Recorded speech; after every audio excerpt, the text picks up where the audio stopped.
types of sports with shoot and tour. Football discussion on the internet. And welcome, everybody. It is Both Types of Sports. We cover both types of sports, the NFL and the NFL offseason. I wish the NFL offseason was already here. Super Bowl is upon us. Woe be it, Israel. My God. I don't want to watch it. My wife does because of the commercials and the halftime shows. So we're going to watch it, but I'm fucking just sick to my stomach with the matchup still. I thought I'd get over it. I thought I could get excited for one more football game. That has not happened. Want to remind you, everybody that you see on Both Types of Sports is courtesy of Dream State Getaways when you're booking your Florida theme park vacation this winter, and it still is wintering its ass off outside. Please to be considering dreamstategetaways.us. They have beautiful resort-style homes with all types of great amenities. They're on resorts, so there's pools and all types of fun stuff to do. If you want to take save some cash, take a day off from the parks, whether it's Universal or Disney, they're within striking distance of all of them.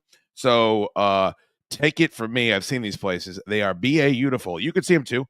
Go to the website, or they are on Instagram, dreamstaygetaways.us. Take advantage. There's a link at the bottom of the YouTube page if you are watching us live.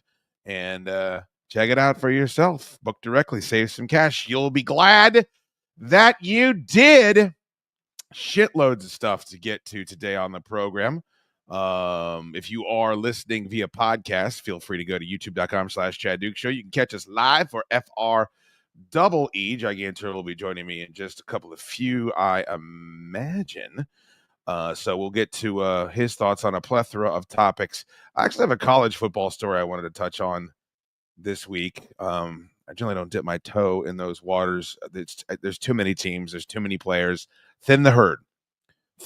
Bring me the best of the best to entertain me, and then I will discuss their works. There's Tor, that lighting, boy, I tell you what, that is. I mean, this is some James Gum level lighting that you got going on here.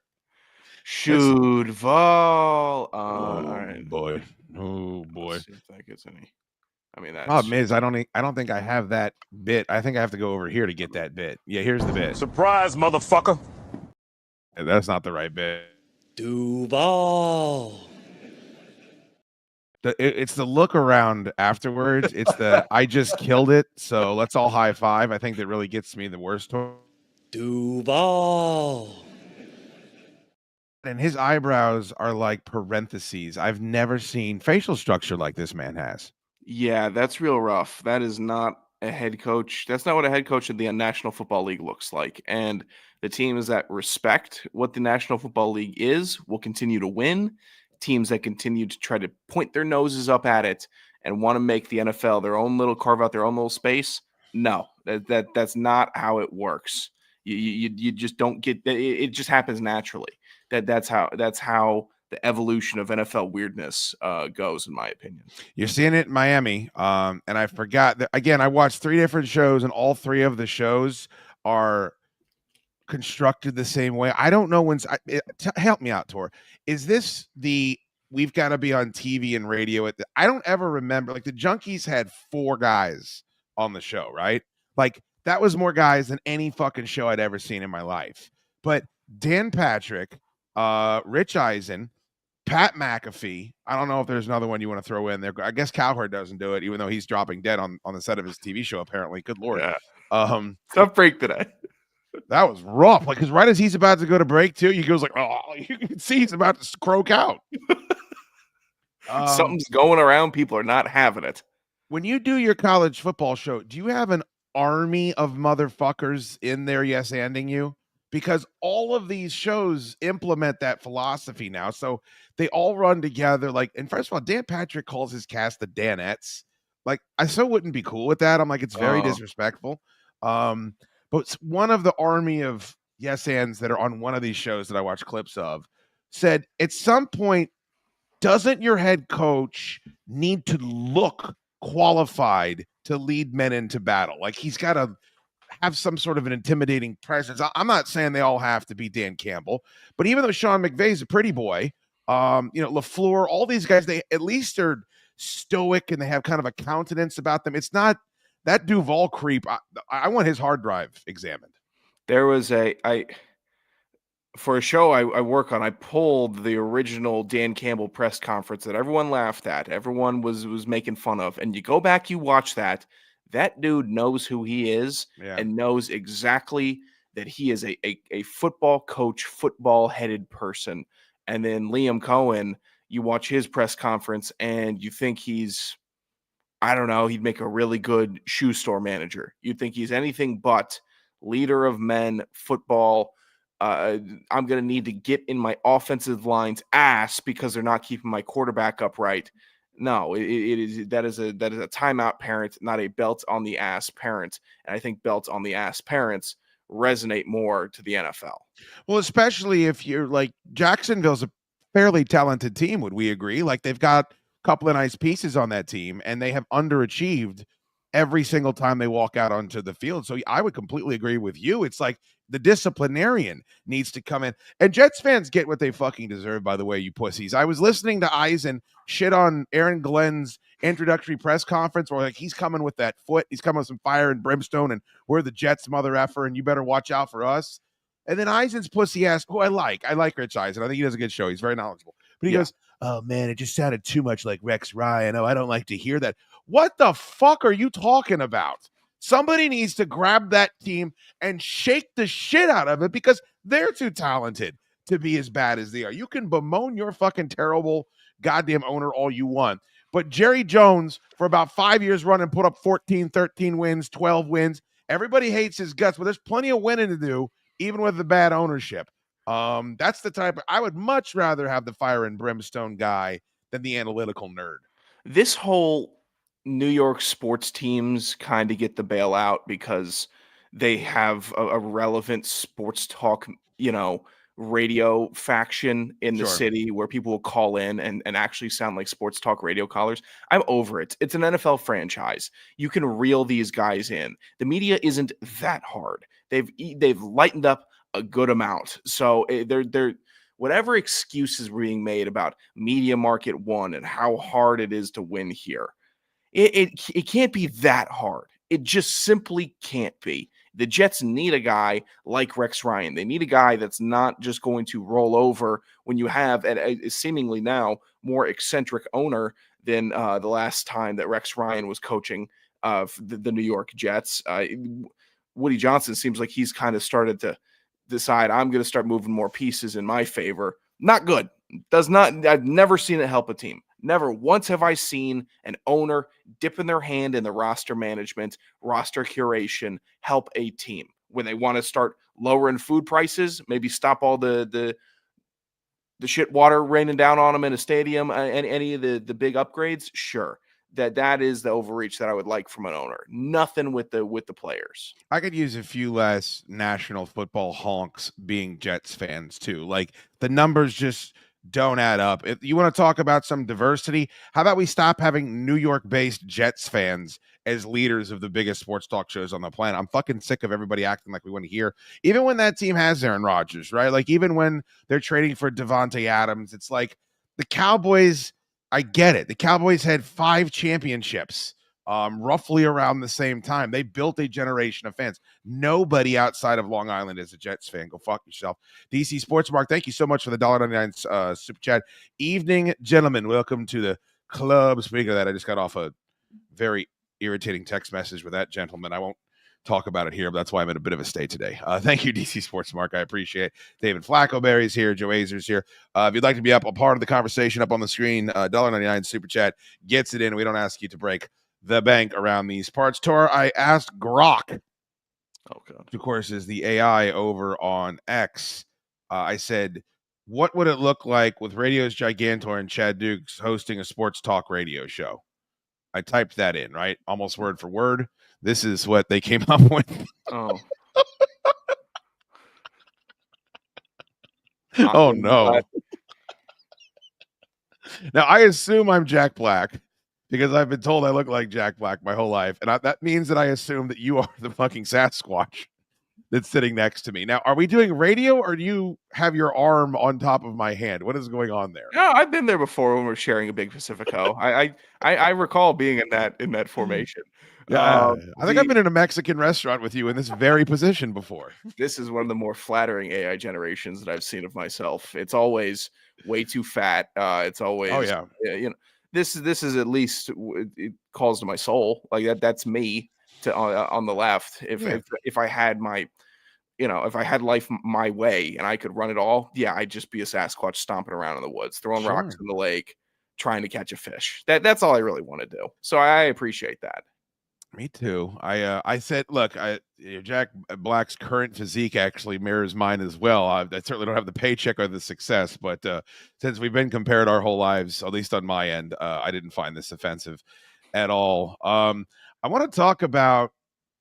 We got to start with Myles Garrett, right? Like I feel like that's the biggest story of the day. But remind me, Tor, Matt Rule canceling the Nebraska spring game. Yes. And blaming the transfer portal, I was confused as to what one had to do with the other. And then I read it, and then I said, yeah, this is kind of like a hood ornament as to what's wrong with the state of college athletics. And I know that's your stock and trade. So I want to get that. I want to get into that with you today. But if you are just tuning in, I imagine a lot of you have already heard the news if you are a football fan. But Myles Garrett has requested a trade. This was on the heels of the general manager, Andrew Berry, saying that he would not trade Myles Garrett this offseason. But then there was a very well-worded, I imagine a publicist had something to do with it, public request for a trade because he wants to win a Super Bowl, and that's always been his goal. Well, you're not going to win a Super Bowl in Cleveland, but that's ironic considering where they were a couple years ago. We'll get to that. This article I pulled up here, Tor, has the teams that would be the best fits for a Myles Garrett, and I would assume that every team would like to have Myles Garrett, but he wants to win a Super Bowl, so every team can't have him.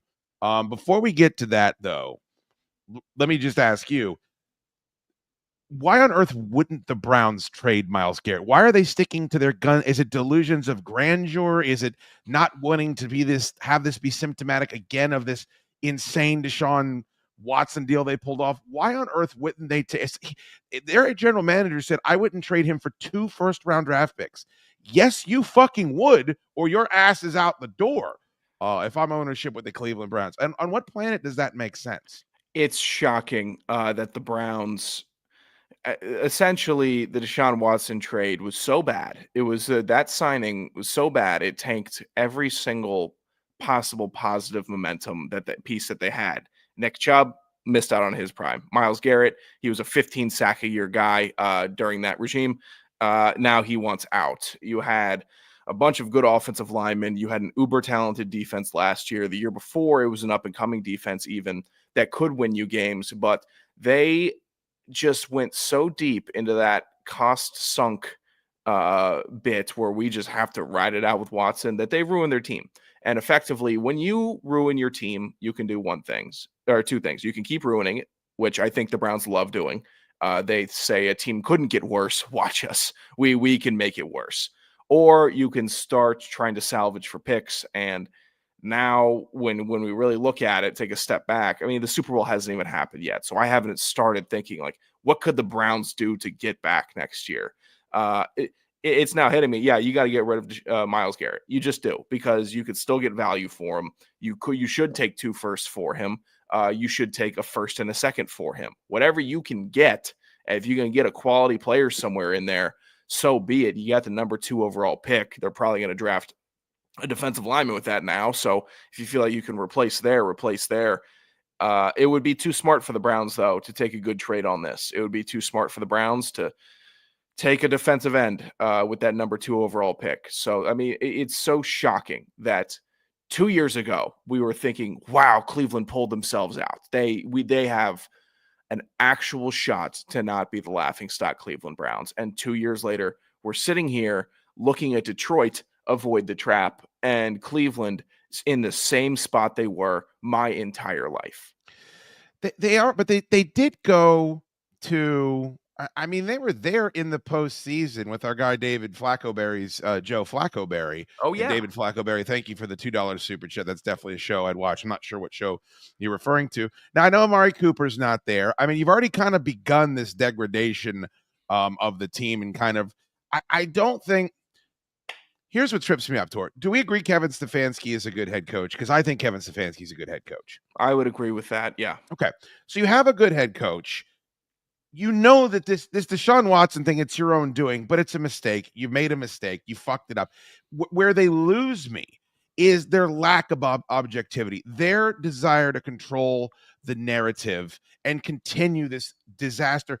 Eat the fucking money. Start there. Get rid of Deshaun Watson. First of all, show Myles Garrett we're getting rid of Deshaun Watson. We're going to sign Marcus Mariota. We're going to sign Joe Flacco. We're going to trade for Jimmy Garoppolo, but we're also going to draft Shedeur Sanders, whatever the fuck that it is. Like, there's a path here where I think you can convince Myles Garrett we're going to be competitive. We have a good head coach. We still have some good pieces, like you mentioned there.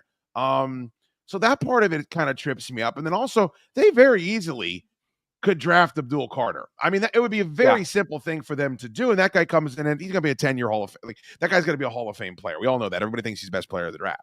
So there's some options here, Tor. But I think that the murky waters of they are unwilling to acknowledge what is. In the same way Jerry Jones does it, in the same way Woody Page from Pardon the Interruption, that's the owner of the fucking New York Jets, does it. Like, acknowledge what the problem is, and then we can start with all of this other shit, whether or not we're going to trade Myles Garrett. That would be my recommendation. The crazy thing is, a couple weeks ago, there were reports coming out that Myles Garrett and his team talked with the Browns, and he felt like they were going in a positive direction. Yeah. And I was sitting here, this guy, Myles Garrett, might be one of these rare dudes that lifes it out on an awful team just for the love of it. Maybe he prefers the comfort of staying settled in.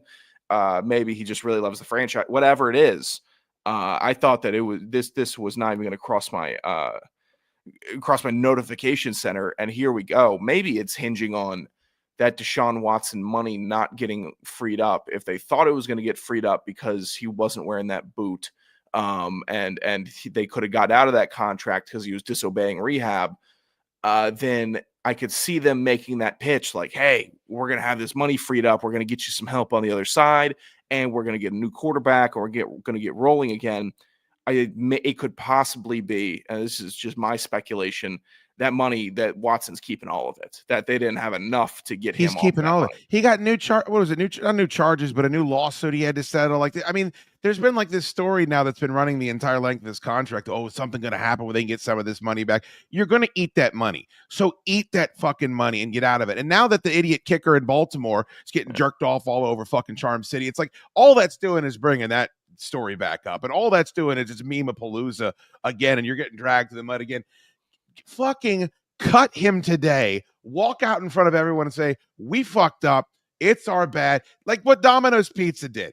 They're literally showing pictures of reviews of their pizza on the screen that say your sauce tastes like ketchup. And they're saying, we let this get away from us. People would respect that if you came out and you admitted it. Myles Garrett would respect that whether or not he's sticking around or not. So as far as where he's going, I mean, of course, you look at this, the Lions are going to be what everybody says. Aiden Hutchinson had that grisly injury. Their defense was absolutely ravaged by the Commanders. They kind of duct taped it together throughout the season once they started to lose guys. I don't know how much. I mean, they break down the salary here. It seems like most people believe it's a pretty friendly deal that they can move. That is a no-brainer, even with the loss of all the coordinators there, the defensive line coach. The second team they have on here, Tor, is your daddo's Washington Commanders, and they've got cap space for days. I think almost $80 million. Washington ranked 14th in the league in pressure rate. Adding a guy like Garrett to those tackles that they have, especially if you don't have to give up one of those players, maybe they would have to go with a first-round pick. I'm not sure. But wow, would that be the rising tide if the Commanders could pull that off right now? That would be if I was a Commanders fan, I'm really hoping this goes through, because I just saw last year and the year before what Dan Quinn did with Micah Parsons and how he made that one guy an entire wrecking crew for a defense. And if you're telling me Dan Quinn would have the opportunity to coach and scheme up Myles Garrett, who has been one of the most consistent edge rushers in the league since he's got in, yeah, he had the helmet swinging thing. And we don't really know, still don't know what happened. But one incident we kind of aside, know what happened. I mean, we kind of do. one incident aside, he has been the model of consistency, and he has been an absolute game changer. Plus, this past season, the Commanders did the impossible, not going to the playoffs, not going farther than they had under Snyder in just 1 year under Harris. They turned Dante Fowler Jr. into a 10-sack defensive player. Yeah. I did this late in his career. 8 years into his career, they got him to do this. I saw him do the worm on the field in Atlanta for 16 games. And he just had bounced around and been a guy, maybe he'll get you 2 or 3 sacks, possibly. They know how to scheme a defense.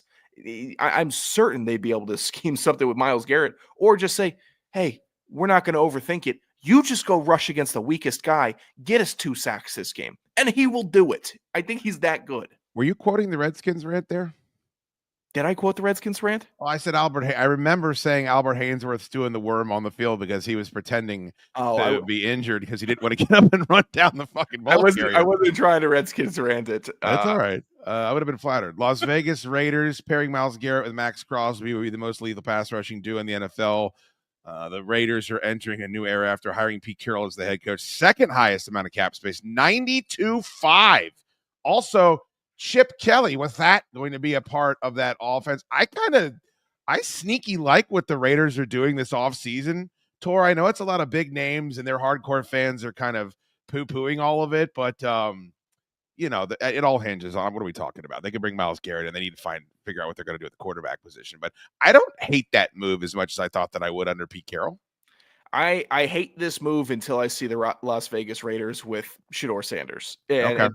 until I have like a young quarterback or just a rookie quarterback or some quarterback that I could say, wow, him alone could get you 5 games in the NFL. Him with 2 weapons could get you 7.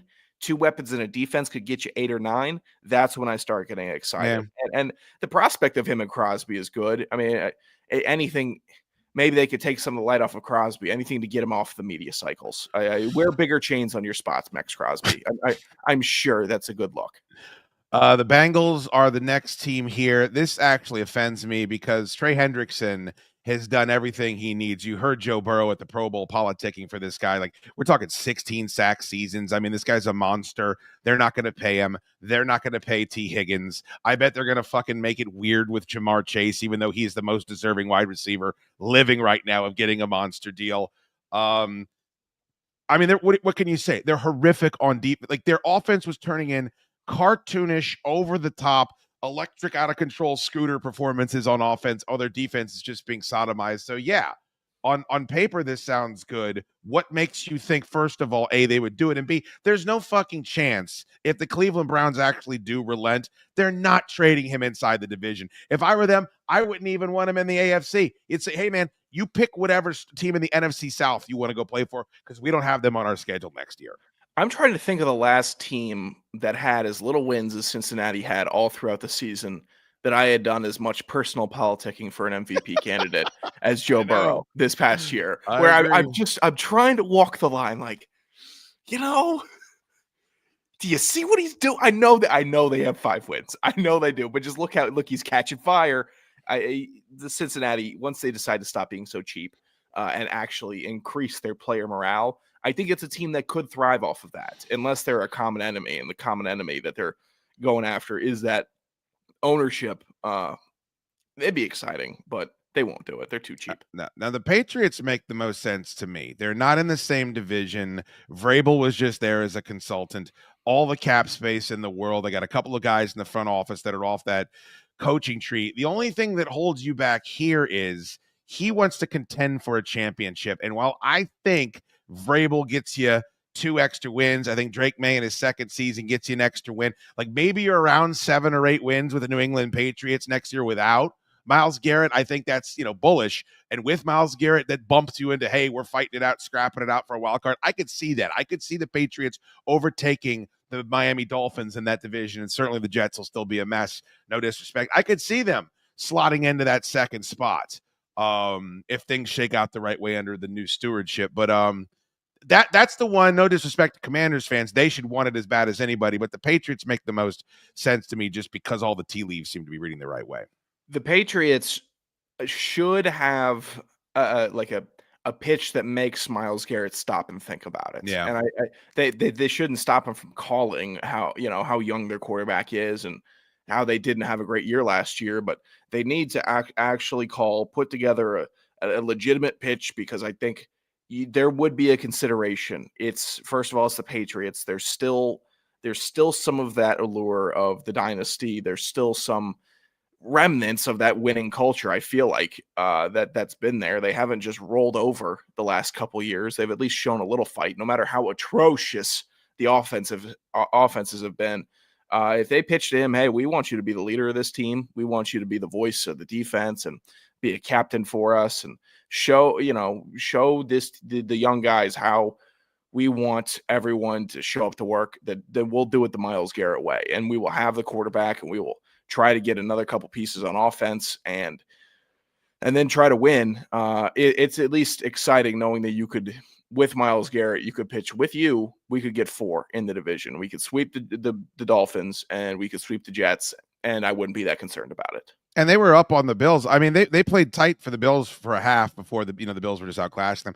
The other thing about it, Tor, is Vrabel's going to keep you in games you shouldn't be in. Yeah. And Vrabel is going to eke out 1 or 2 points at the end of games that could go either way.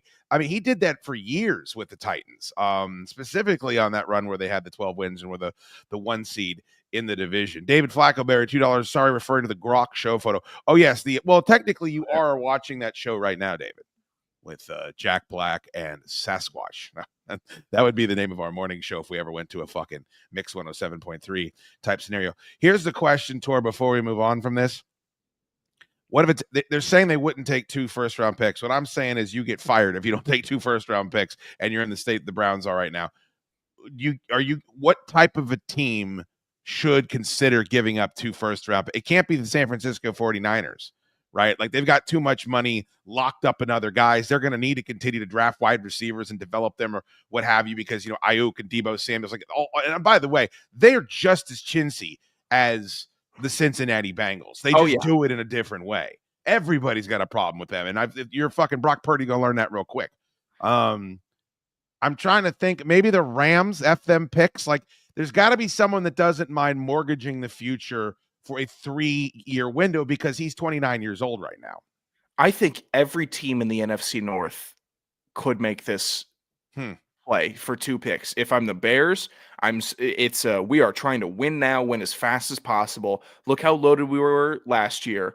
And we did all that offseason work. Now let's go get the big play guy on defense. The Vikings, you're either keeping Darnold or you got a young quarterback, and if that defense plays hard, why not pair that with Myles Garrett? The Lions made the case. Great team right now, could be even better. And the Packers, what have you ever done with the draft pick, Green Bay? What have you ever done on the defensive side with the draft pick? There's nobody in these next 2 drafts that I think you're going to get out of the next, even if it only goes 2 years, of Myles Garrett.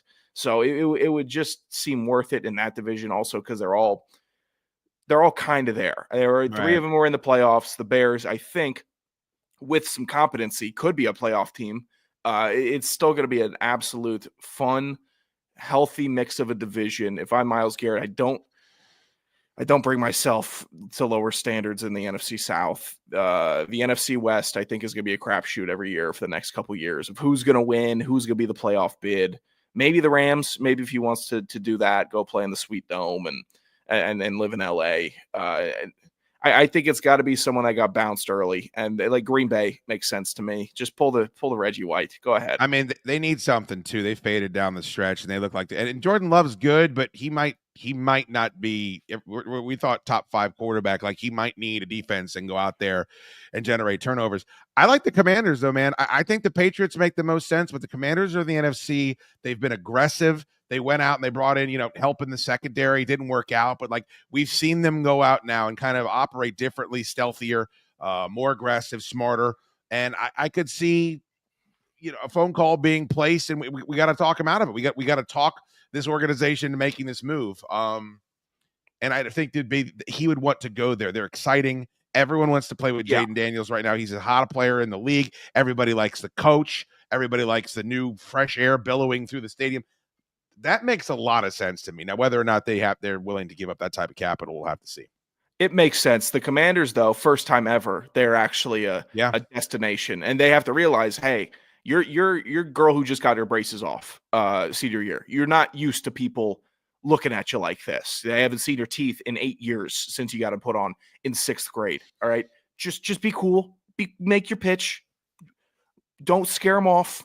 Just understand now people want to come to you opposed to you just constantly sending out DM and getting You sound like you're speaking from personal experience. DM after oh, I got a number, nothing. Oh, did you text her? Yeah, I texted her. Why wouldn't I text her? Did she text you back? No, but still, all right. You got the braces off. Sure, I got Try you. to act like you've been there. Well, I know, but you also need to strike while the iron's hot. Like the Eagles showed you there is a gulf in between you and them. And that mysticism eroded rather quickly of that fucking, Aladdin, I can show you the world type run. So yeah, let's arms race this bitch a little bit. Let's bring in a reigning defensive MVP into the mix. I think that makes all the sense in the world. Also, Saquon Barkley is fucking phenomenal, but backs rarely are able to do this type of a thing 2 years in a row, Tor. It's just too much wear and tear on their bodies. We saw it with Christian McCaffrey. I mean, just go down the list of backs that have these 2,000 crazy yard seasons, 100 catches. It happens to all of them. So maybe there's some wood to chop next year there, and you make up that cap because Dallas isn't going anywhere. And no disrespect to the New York Giants. I have absolutely no faith in them to be able to right the ship. There's no reason to believe it. Tom G, thank you so much for the $20 super chat. Nothing like settling into the other type of sport full-time now that the season is over. Thank you, gents. I almost prefer it, Tom, because I feel like it's less frantic. There's less pressure. There's less voices talking about it. I almost prefer doing the show with Tor in the offseason to the regular season because there's just so much going on.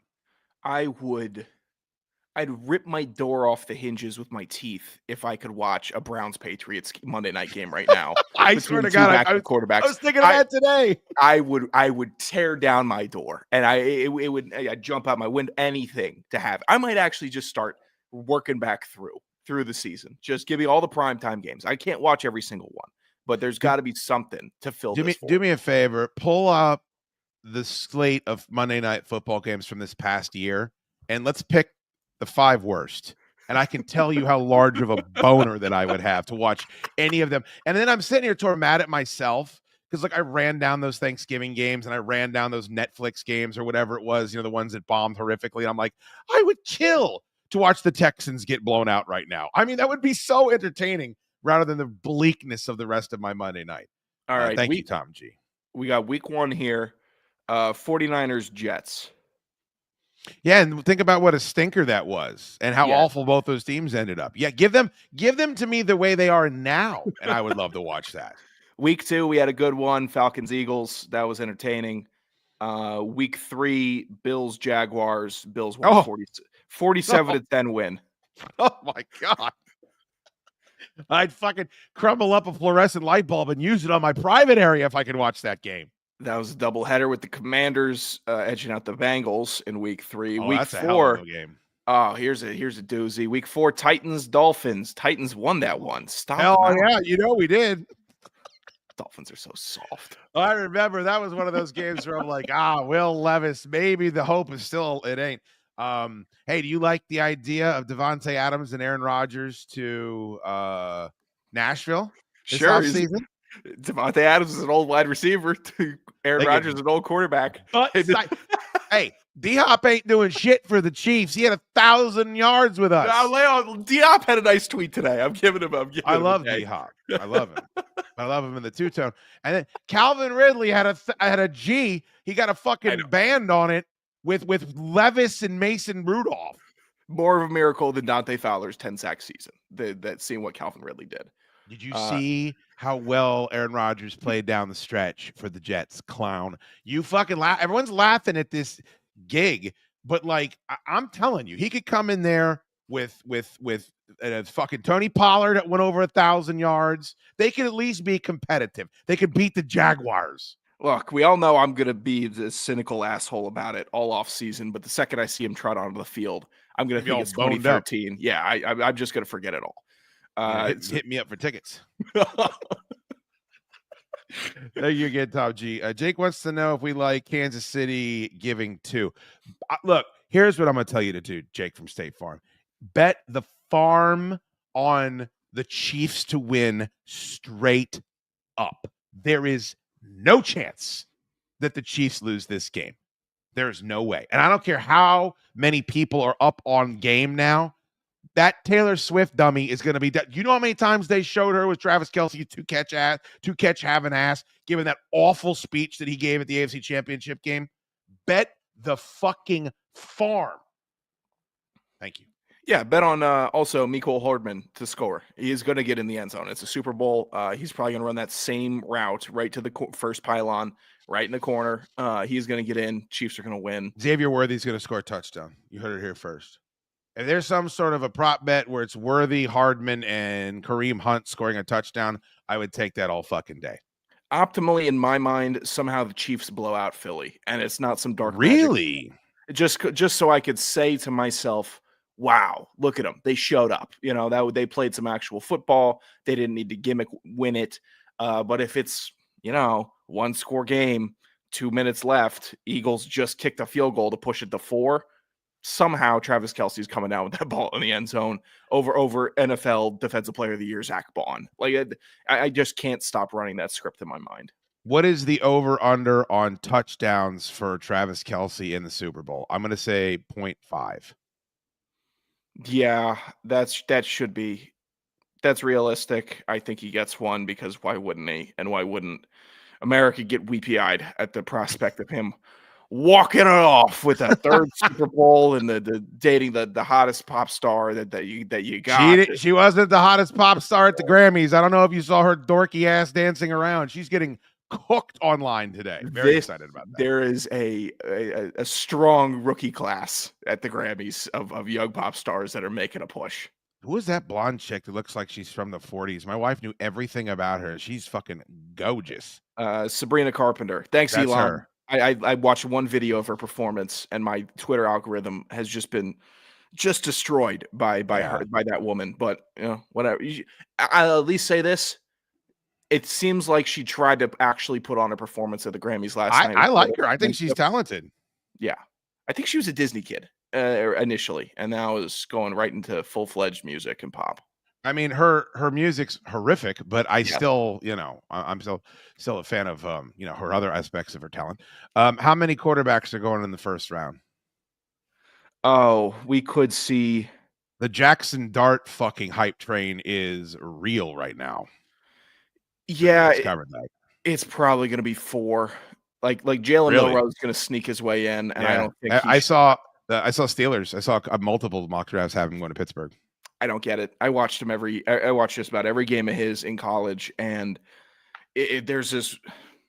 It's unfortunate now how sports media and the white knighting has diminished your ability to criticize college players for going into the NFL. And sometimes I have to sit and talk to myself like, this isn't a video game franchise. This is the National Football League. It's the NFL. Quarterbacks need to mean something. If you're going to take a shot on a guy, he better be basically a blue chip guy you're taking a shot on, because even those guys have it hard. Look at Caleb Williams. And we're going to compare the college careers of those two. No.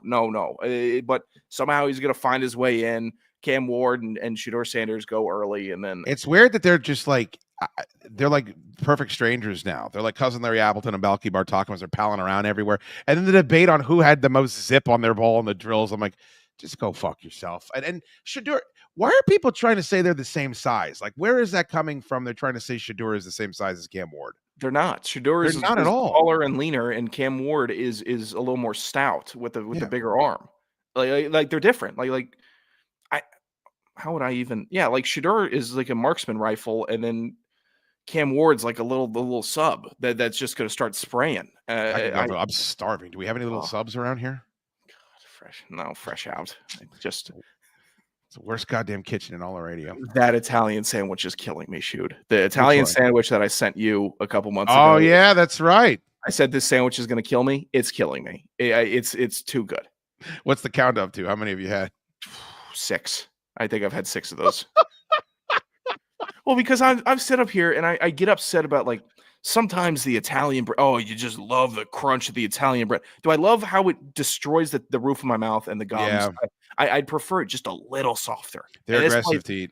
This place has it a little softer with sesame seeds baked on top of it. And I eat the whole sandwich and I look down, I see, oh, well, I've had a boner for 30 minutes and I've just been eating a sandwich. Like you had a cold cut trio and priapism. That's what you ordered for fucking lunch. This would have been a nightmare topic for me to do on the radio, but I figured we could at least mention it. Josh Harris came out and said they're not changing the name for the Commanders. I don't understand where this story is coming from, Tor. It seemed fake. Nobody is talking except for the Twitter incels about them changing the name.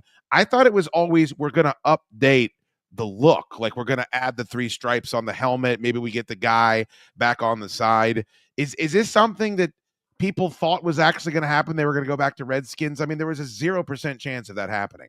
The hope is always there. I think that the hope may have been reignited after because they're good. Because they're good, and I think the current administration, some of the tones that they're taking of, we're not, dealing with a lot of these themes anymore, and we're kind of gonna start saying words again and do this and that. Some of my favorite words are okay again, and people think that means that Redskins is coming back. It's not coming back. It can't. I love that team. I had love for that team rather. It's not. If you decide to pay homage and put an old little logo on the jersey, that's a consolation. If the updating the look means going back to burgundy and gold, that is a win. That's all Commanders fans should be hoping for, is we're getting rid of burnt red, stark Rex Ryan teeth white, and no gold to back to the old colorway, just maybe updated. That's what you should be hoping for. Honestly, they should, if they're going to keep the name and whatever, it works in their benefit toward the fact that they've just had this much success, the most success they've had in some people's lifetimes with the name Commanders, because young fans don't even have the context of, oh, this used to be the Redskins, and now they don't give a shit about that. It's all old heads like myself. This makes that easier, but this is such an easy solution to have. Just go back to what you were wearing for the Washington football team.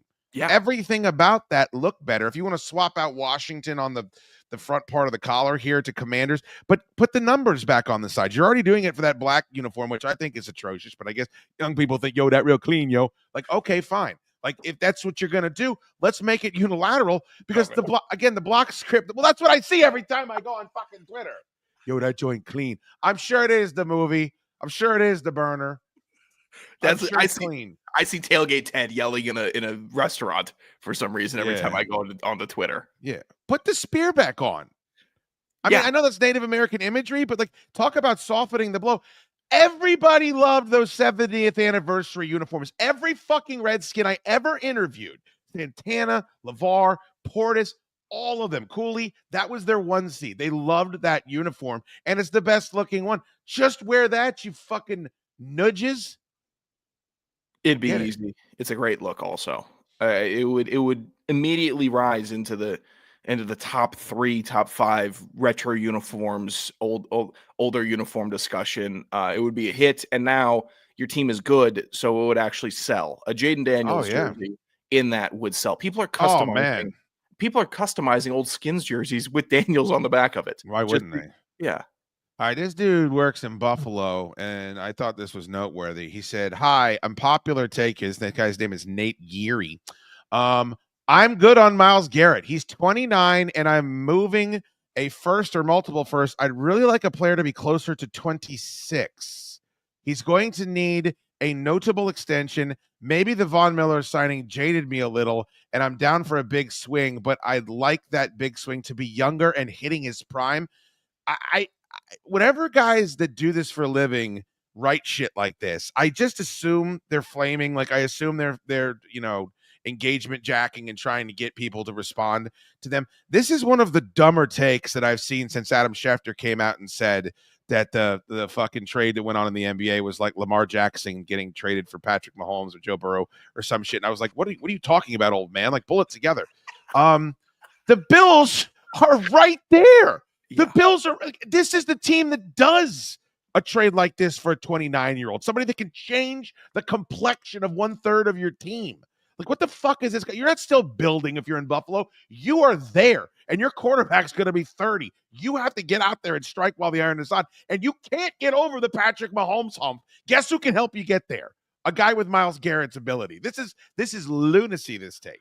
The prime of NFL players is also getting pushed back, which is frustrating. And now I'm getting caught into it because now I have to, I'm going past the initial, oh, well, you just burned by Von Miller bit. I'm going, no, the NFL prime isn't 26 to 28 anymore. These guys are so effective and strong into their early 30s, especially with the advancements in nutrition, the advancements in health, how much these guys put back into their own bodies with their own money outside of the team facilities.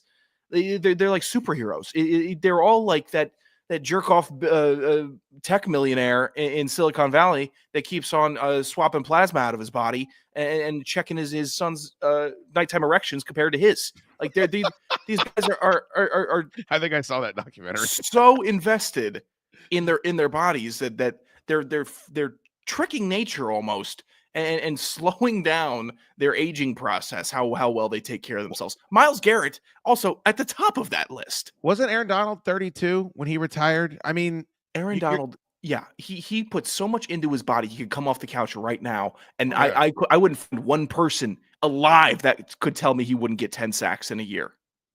TJ Watt is 30.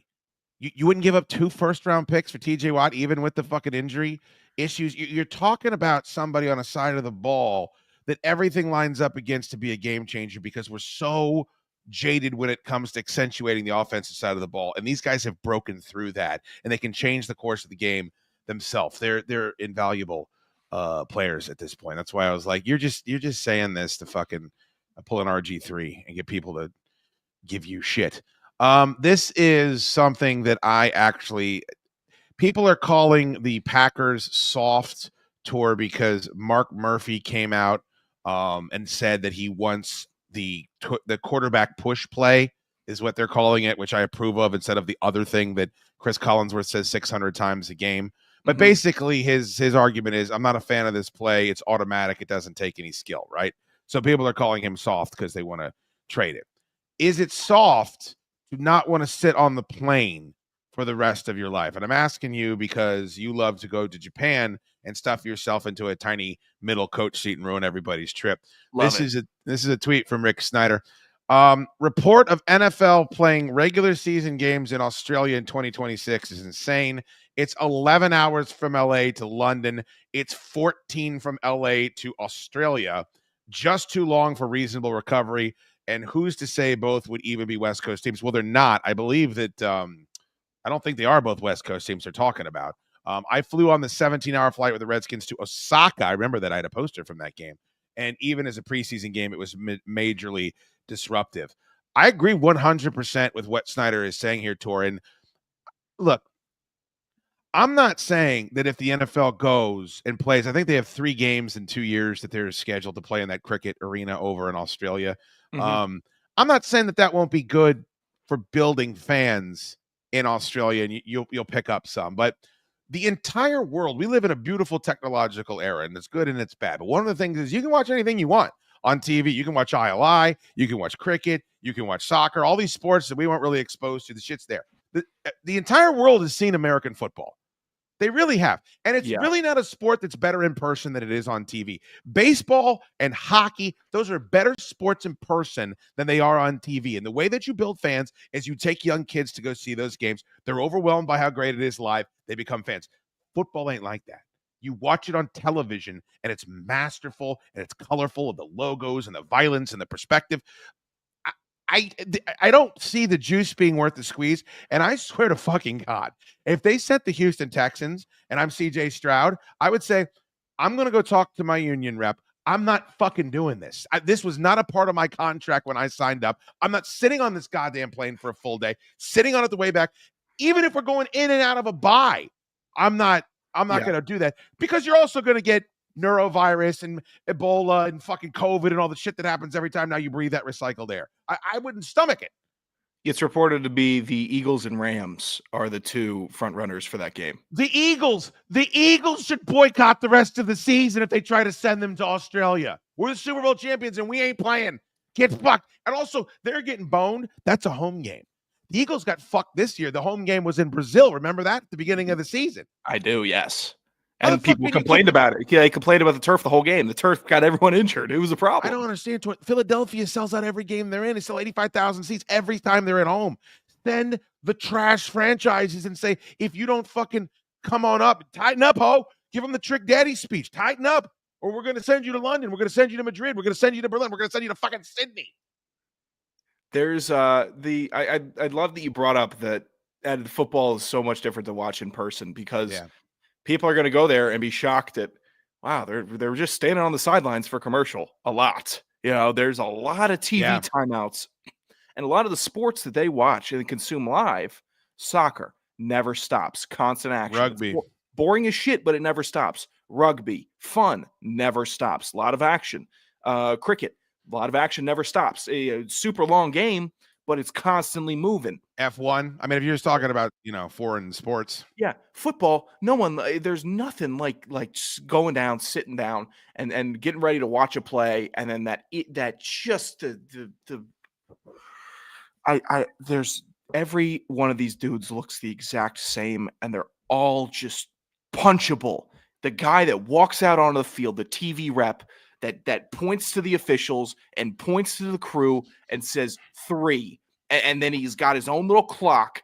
And that everywhere I saw, even in college we had those guys that would be on the fields, and they just looked like weasels, slowing down the game, stopping the game, and I get wanting to see the big gladiators in person. The NFL, aside from maybe basketball, has the most impressive athletes to visually look at. Yeah, but you're closer. Basketball, you're right up on them, and you can see how tall they are. You're far away. They're in pads. They're in helmets. The farther away you get, the more they all kind of blend together on the sidelines. It doesn't lend itself great to live watching unless you're a passionate fan and you just want to cheer on the team like great fans do. But if you're just going for that experience, watch a full Sunday night game. You'll get the full promo and everything. There's value to taking your kid to a football game, but I think you got to do it when they're already a fan and they can. And also, the football is it's very complex. It's a very complex game for beginners to try to work their way through. It's like learning a fighting game. There's so much nuance to it. Like, there's just going to be more fun iPhone games that you instantly get that endorphin rush from. And I just don't know if the juice is worth the squeeze. I know what they're trying to do, and we're seeing it. You saw the ratings kind of have they had a little egress this year, Tor. They were not as high as they were in certain moments. And I think that's just because we've reached saturation point in Los Estados Unidos. The owners know it. They're looking at the success the NBA has had, like not going one-on-one against them in the States, but in other parts of the globe, baseball the same way. But those fucking leagues have got lots of players from those countries for the most part, right? Like the NBA is half foreign players now. Baseball's 70% players from Central America. It's like you're going to places that are already familiar with this. Football's not like that. Yeah, it's uniquely American. It's also a specific game, almost physically built for Americans. Americans a little bit taller, a little bit heavier, beefier, more athletic. You're not going to be walking around Western Europe and pointing out, oh man, that guy would be a great tight end. No, they're all thin as a rail or short and unathletic. And if they're soccer tall, players, they're playing soccer. They're playing soccer or they're playing basketball. Like it is a sport that you get ingrained in you very young in America, and you kind of start building that muscle, and then you try to make it. And I just can't play the sport, and it's just a really good collection of just beef in the U.S. that can play the game, opposed to other countries that don't have that. Maybe Iceland, land of the giants, maybe, but they don't have the population. They don't have enough people to properly get inundated into football from youth. Not to compete with on an American level. You're right. Like they can play. You ever seen Orlando Brown up close? You're like, well, you're not going to see anybody like that walking around the streets Right. of Korea. You're just not going to see it. This is, what is this? My notifications are annoying the piss out of me. Mark is red. All. Ugh. Oh, now you have to look at this. Just give me 1 second, Tor. This is embarrassing. All right, Chris Chapazzo, a guy you want to talk about left on red. He used to come on Chad versus the World all the time, and I DM'd him and said, "Hey, will you come on this show?" And he said, "No." Actually, that would have been better. He didn't say anything at all. He had this tweet where the Garrett news came out, and he said, "I have no idea what the trade compensation will be, but I firmly believe the Browns will trade Garrett this offseason. Makes no sense for Cleveland to keep him / extend him now." I would agree, Chris, but they are not right-thinking individuals. One of the reasons I pulled this is the response from what looks to be a Broken Browns William down there. Hopefully they just move the damn team again and end our misery. Any compensation isn't good enough, and the clowns running the organization wouldn't know how to use the picks anyway. Well, William Percy, I'm sure he was tuned into Carmen today. Carmen was sticking it up on the timeline. Boy. I get the woe. It's tough. It's the right call. And if the Browns were to move, I would hope that they move back to Baltimore, and then Baltimore would move to St. Louis, and then we would have some type of, I don't know, shakeup. I'd take that. I just want St. Louis to get a team again. I just see old highlights of I don't want Cleveland to lose their team tour. That would be devastating. They need a break. They need a little respite. Take a walk, Cleveland, and then we'll come back. We'll give you 5 years to fix up the field and do what you need to do, and put that embarrassing roof on it. And then when that you're ready to bring back a team that gets way softer than they ever were. Then where does Jimmy and Dee Haslam? Where are they going? Are they going to St. Louis, or are they staying there in fucking Cleveland? If you're instituting this sweeping change, because if they're the owners, it doesn't matter. There's not going to be any success wherever they go. Hey, Joe Azer, are you planning on dying with your money? This motherfucker sent 8 goddamn messages. How about you attach $1.99 to them, Joe, and I'll throw them up on the screen and we can address your points, you chiseling motherfucker. Jesus Christ.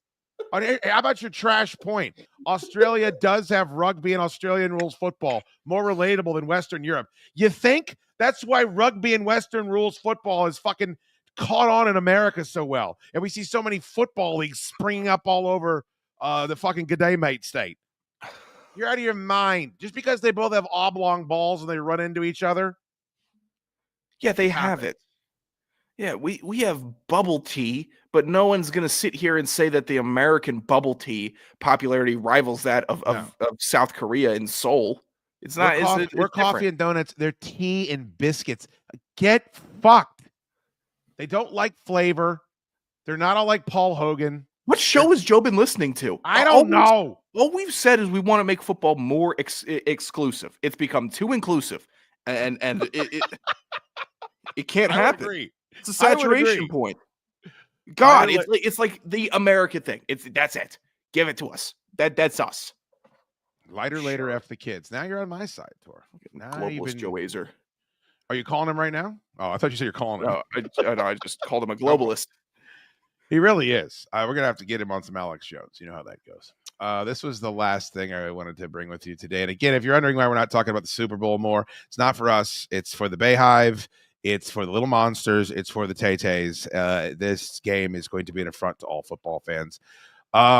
Matt Rule, former Carolina Panthers head coach, said that spring football is an endangered, well, he didn't say it, but his actions certainly spoke it, in the NIL era. He told the media on Saturday that his program is likely to cancel the spring game, of course, which is a televised intra-squad game, because he worries that rival programs will use it to scout and poach Cornhuskers players.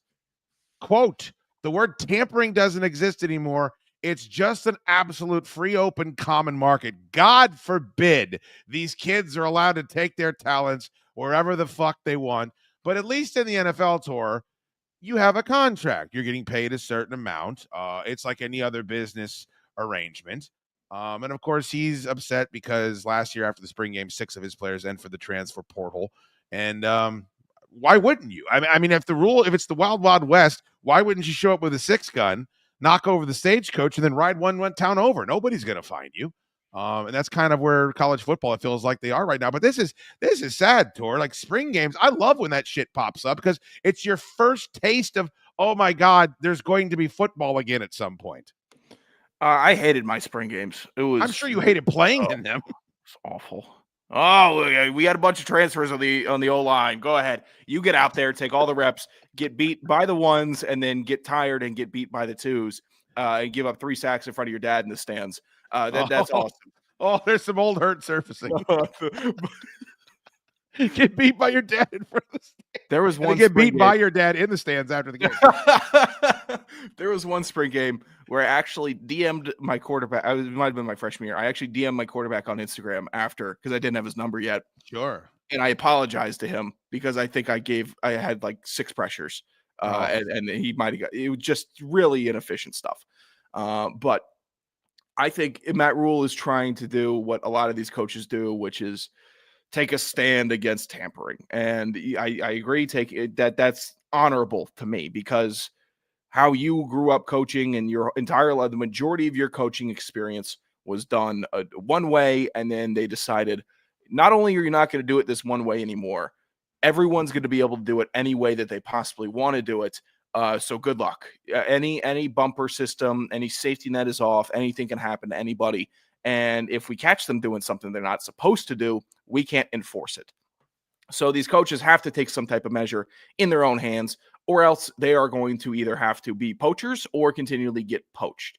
The bummer here is that Nebraska is really one of the best stories in college football because they haven't been great, but they just this past year broke the record for the most consecutive sellouts at their stadium for college football games. 400. They set that in September. They haven't had a relevant team in years. You think football means more in Nebraska than it does in Los Angeles or Jacksonville? 1,000 times more.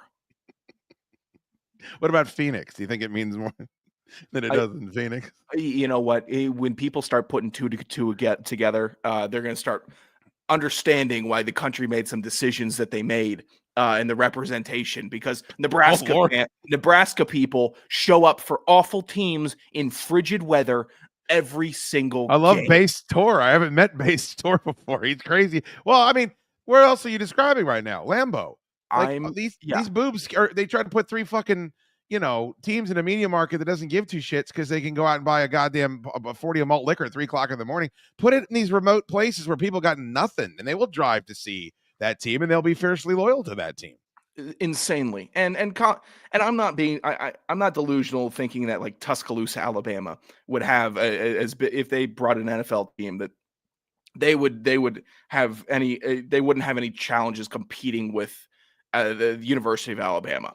But there are places that we could actually decide and say, these people could care about football. They could be a constant at our games. And they're not. And they don't do it. And they flock to LA because maybe it's easier to move the TV studio stuff to SoFi because why else 100%. Would it be? No one else cares about football. And they just keep on showing that one Chargers lady every other year. If you think the NFL cares about the fans, all you need to do is look how many teams are in Los Angeles, and you'll know exactly when people tell you who they are, believe them.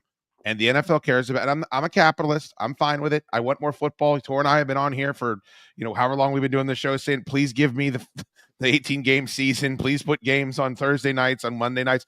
But just look at the 2 teams in Los Angeles that can only draw the other team's fans, and you'll have your answer. Yeah, and if you're thinking of California sports fans for football fans, you think of Niners fans, and then you think of Raiders fans, and the Raiders don't even have the team in their section of California. I'd say USC and UCLA probably would come to mind before, any of those pro teams at this point.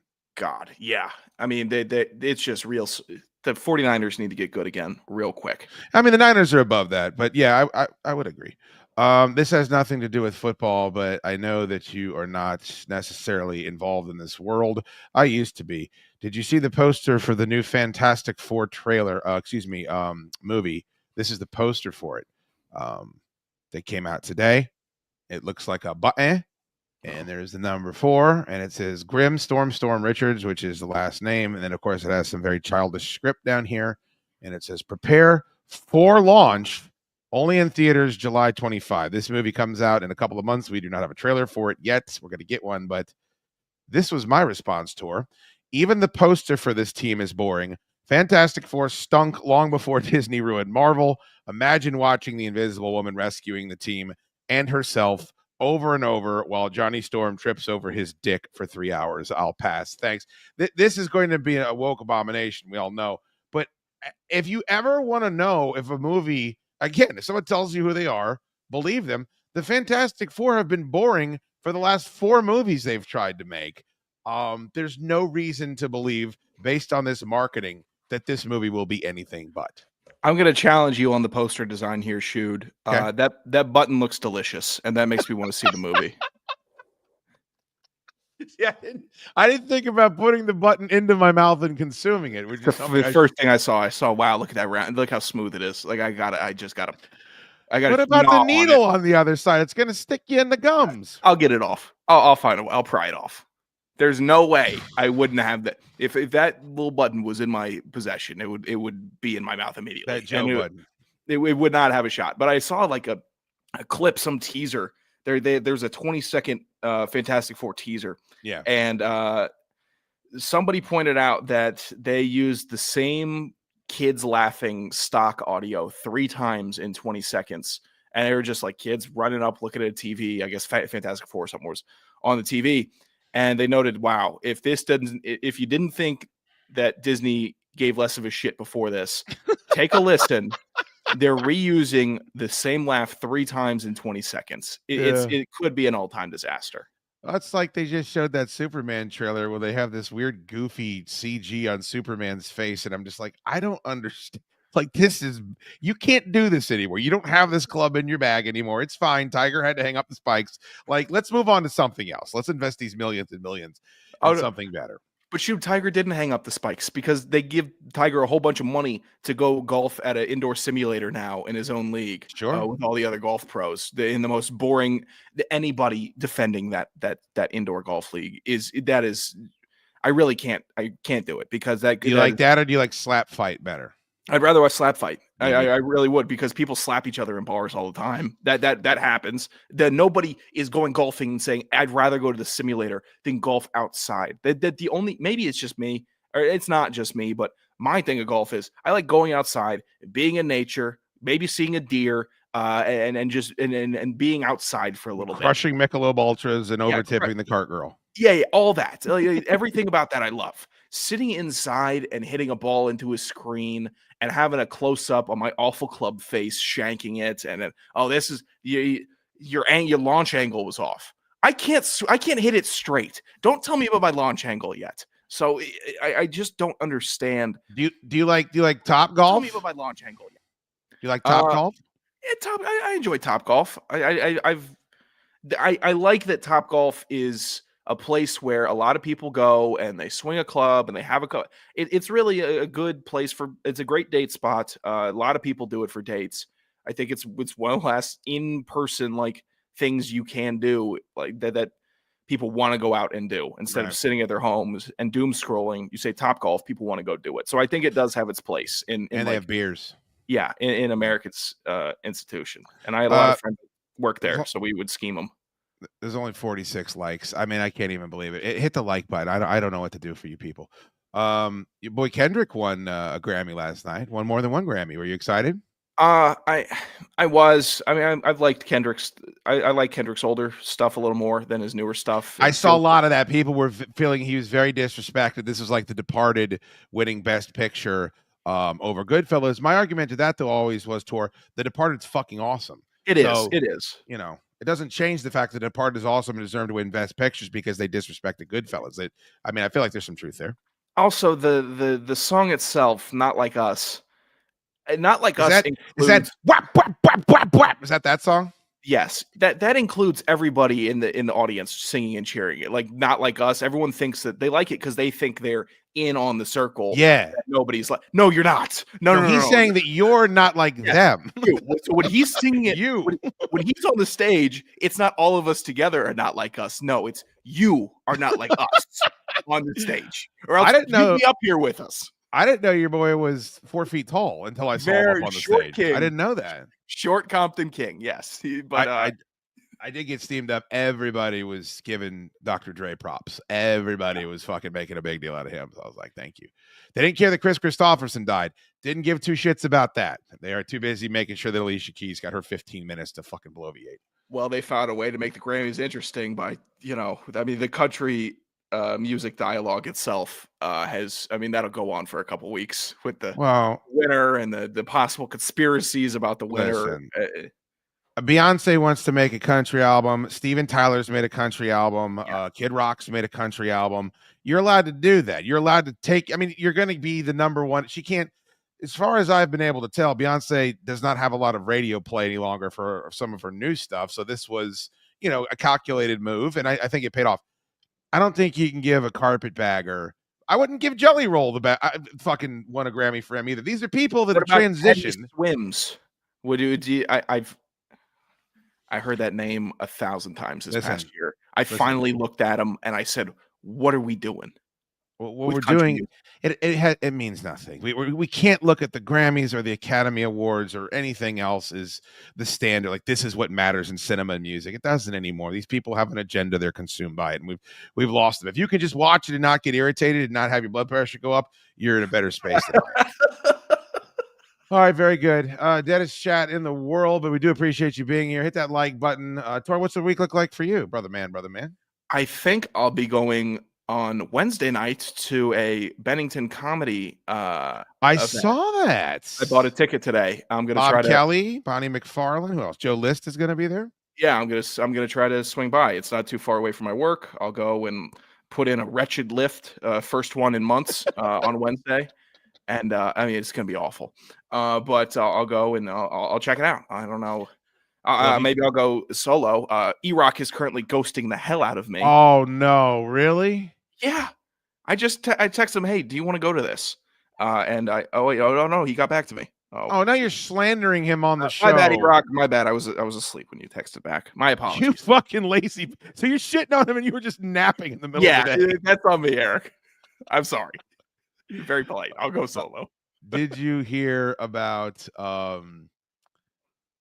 is it Jack from DC radio challenge? I got to I'm catching up on it as soon as because I've seen the tweets. I've seen that you've been very excited about this. Too excited.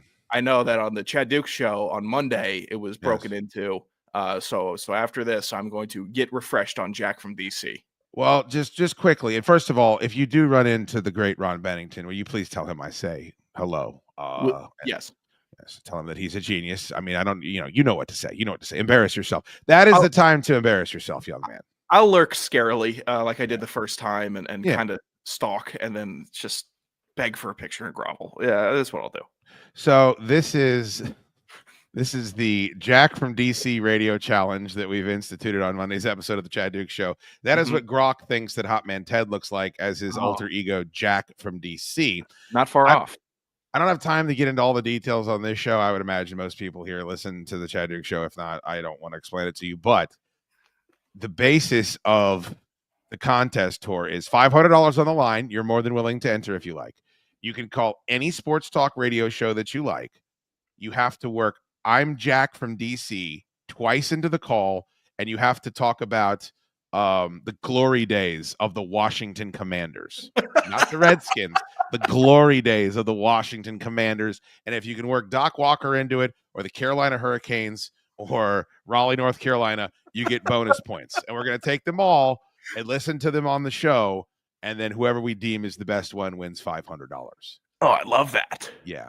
And for those that don't know, Jack from DC is a Twitter burner that Hotman created to talk about DC sports because he was worried about his family seeing him talk about DC sports online, even though his straightforward main Twitter account is nothing but discussion of DC sports.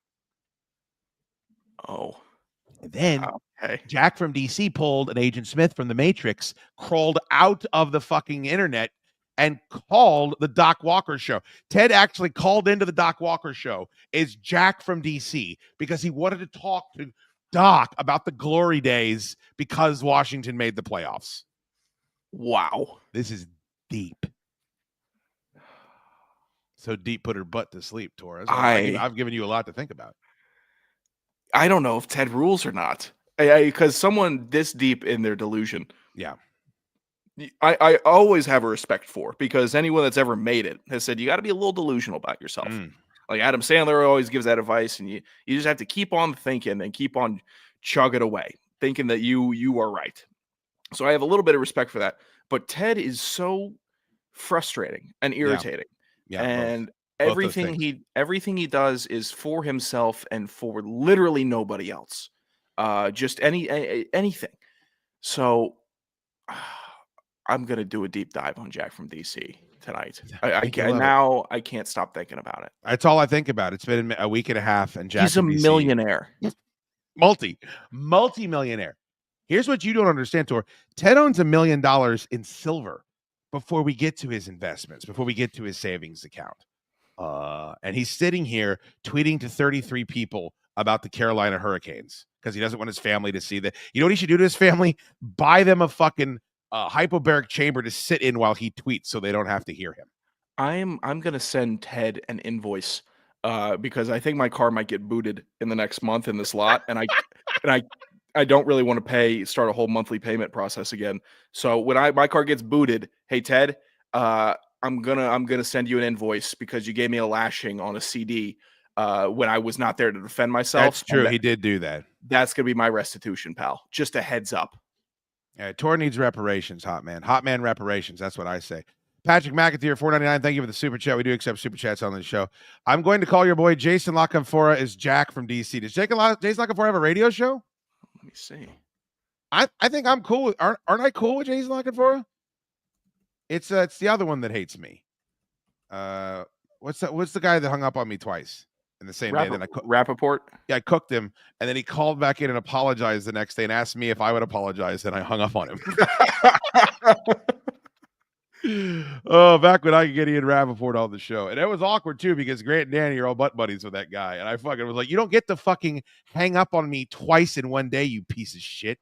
He's always bringing his kid with him on camera. And I'm like, how about you be a professional? How about you're getting paid millions of dollars to talk about football? How about we have a little respect for the position, you piece of G?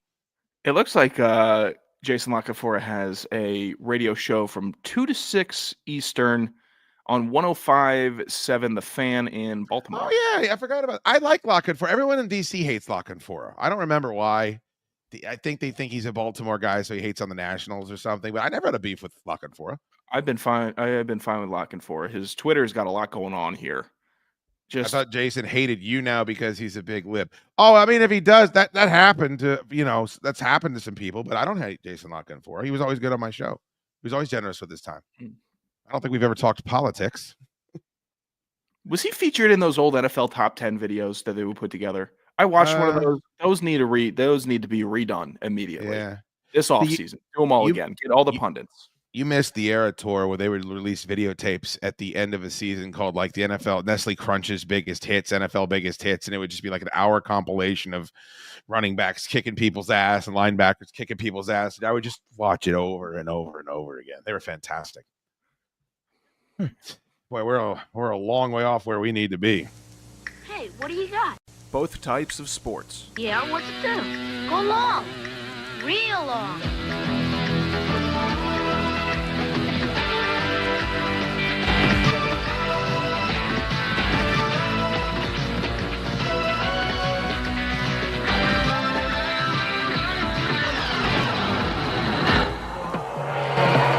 Nice toss. Both types.